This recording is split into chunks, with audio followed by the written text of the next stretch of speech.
کەلوپەلەکانی باوچەتی بادەستیەوە.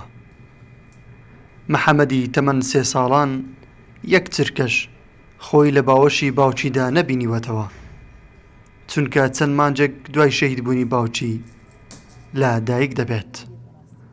خات و دڵخۆش، هەر ناوی دڵخۆشە، وەک ئافرەتێکی دڵپڕخەم بەڵام خۆراگر لە پشت شەش منداڵەکەیدا وەستاوە. ئەو چیرۆکی شەهیدبوونی عەزیزی هاوسەری لە شەڕی داعش دەجێڕێتەوە. حەوتی بانی و تەلەفۆنی لە بۆ من کرد، تەلەفۆنی لە بۆ من کرد، چۆنی باشی و لە دوای قسەکردن و وتی ئەو لە چیا دەچینە خوارێ ئێمە. هەنی ئێوار کەشی پێشتر ئاگاداری کردمەوە، ئاگام لە شتەکانی بوو، زانیم کە بەیانی دەوەن.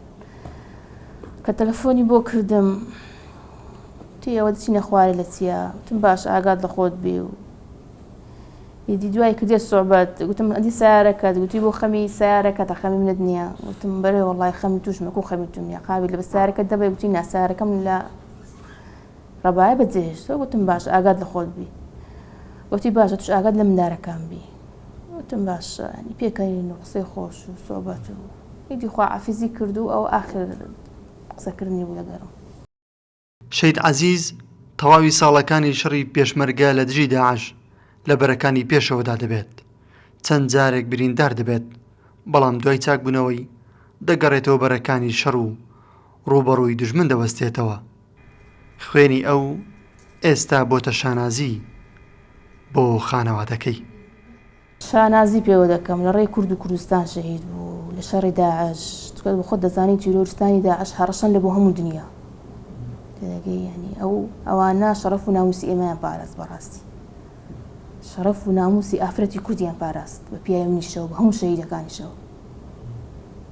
سەربەرزیشم تا ئەو ڕۆژەی دەمرم دەبێت منداڵەکانیشم سەربەرز بن. پێشمەرگە ناوی خۆی بەخۆیەوەیە، کە وتت پێشمەرگە ئیدی تەواو دەبێت ئەتوو هەموو شتێک بۆ خۆت دابنی.